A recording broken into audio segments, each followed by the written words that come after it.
And you thought Kate had a hard time talking about Jack. On Tuesday night's episode of This Is Us, titled Highs and Lows, Kevin, Justin Hartley, was the next big three member struggling under the weight of his inability, or unwillingness, to process the grief about the death of his father 20 years ago. As Kevin suddenly found himself knee-deep, the shiny, Ron Howard-directed war movie, acting opposite heavyweight actor and former Milo Ventimiglia co-star Sylvester Stallone, his past began creeping up. Stallone, tipped off by Kate, Chrissy Metz, about the fate of his biggest fan, Jack Ventimiglia, tried to engage Kevin about that tragedy, only to see Kevin shut it down like Rocky on a side of beef in a Philadelphia meat factory. He also may have called Kate sad and damaged when she challenged him on his emotional constipation when it came to their dad. But when Kevin was filming a key sequence in which his character had to rescue his father figure in the trenches, he was flooded by memories of Jack and of the day he died, and fell on hard times in the literal sense. He re-injured his bad knee, as Kate referred to it, the one we saw in a cast during the season premiere's flashback to the day of Jack's death. Before the credits rolled, we saw Kevin making up with his twin sister and trying to placate her by saying that, sure, maybe one day he'd be ready to talk about Dad. But not now. Then he opened a bottle of pills and popped one to dull the pain. Why can't Kevin talk about Jack? What's going on with that old injury? Is he about to head down a destructive path of addiction? Will Stallone return for more frittatas? Will the dog that Jack and Rebecca, Mandy Moore, adopted eat those as well? Did Randall, Sterling K. Brown, and Beth, Susan Kelechi Watson, bite off more than they can chew by not adopting and taking in this foster teen instead? Did Jack, who's now completing his steps in an AA program, and Rebecca, who offered up the verb of the season, just take a huge step in re-establishing their communication? Let's take a deep breath without holding it for the rest of our lives and try Jack Pearsoning This Is Us executive producers Isaac Aptaker and Elizabeth Berger, who co-wrote the episode, into giving us some insight into highs and lows. Elizabeth Berger, I think it is just that. It is a very complex cocktail of grief, potentially some guilt, just unresolved pain. Last season we saw Kate really delve into that sadness. And Kevin has not quite gotten there. He's earlier in his journey, in grieving his dad's death. So all of those emotions are something we're going to be unpacking throughout the season. Isaac Aptaker, I loved that you picked up on that it could be called Jack Pearson's son too, because that was really intentional. When we were talking about this story, we said, last season we had this episode that showed how Kevin inherited all these really admirable qualities from Jack, and he decides to leave his play and be there for his brother.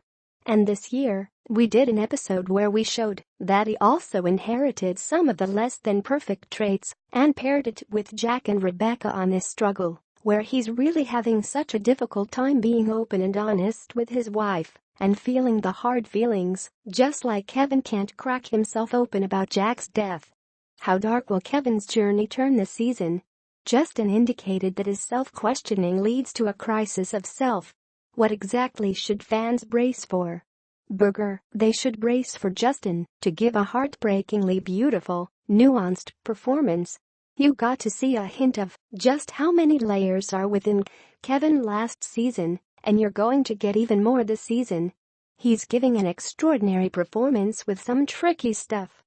Aptaker, our grips and our sound guys are the hardest ones to make cry, and on Friday night, he had all of them going. Laughter. Berger, that's how you know that he's doing the right things. We know something happened to Kevin's knee leg from the shot of the cast in the season premiere. When he hurts himself again filming the movie, an old injury appears to flare up when Kate references his bad knee, a wink to the cast we saw on the night that Jack died, and says, "You gotta keep an eye on that." Then we see him popping a pill. How much has this plagued him over the years? And what can you hint about the original trauma that put him in the cast? Aptaker, obviously, Kevin is a very in-shape guy and you've seen him running with his brother and whatnot, so it's not the kind of thing where he's been physically impaired over the years. But we had talks with several doctors about this who said a lot of things that we didn't understand. Laughs when he does that big stunt and is distracted with the emotions of his father that this scene with Stallone is bringing up, and then he lands wrong on the knee. It's already vulnerable to re-injury.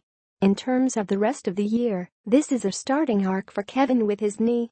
This is not something like, next week he's going to be back on his feet and totally fine.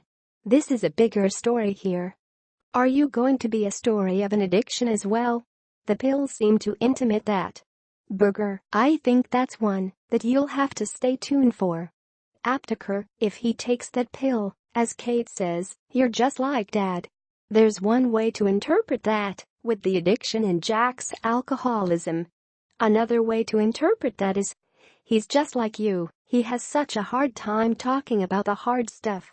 So, you'll have to wait and see how that goes. If he is on pills, will we get a Kevin hallucination scene that allows Milo and Justin to share a scene together, a la the Randall Jack mushroom smoothie scene? Berger, we are definitely always looking to do those because it is very frustrating that we have these great actors that aren't in scenes together. So I will say, you will see some really fun combinations this season that we have not yet seen. Aptaker, whenever an actor comes to the writer's room, that's the first thing out of their mouths. So, when can I work with so-and-so? How can we figure out a way to make these two characters cross? It's like, guys, you're all in different times. How does all of this impact Kevin's movie moving forward? Aptaker, this is Kevin's first movie, and it's his big break, and it's what all last season was building to. He's really determined not to screw it up and not to let anything get in the way of him finishing this movie. So the knee thing is going to be tricky for him because it's not a one and done. It picks right where we left off next week, and it is definitely going to be an obstacle to him finishing this movie. Berger, and I think, especially because he is someone that has suffered career setbacks in the past with missing his own opening, you're really going to see him doubling down on not screwing this up.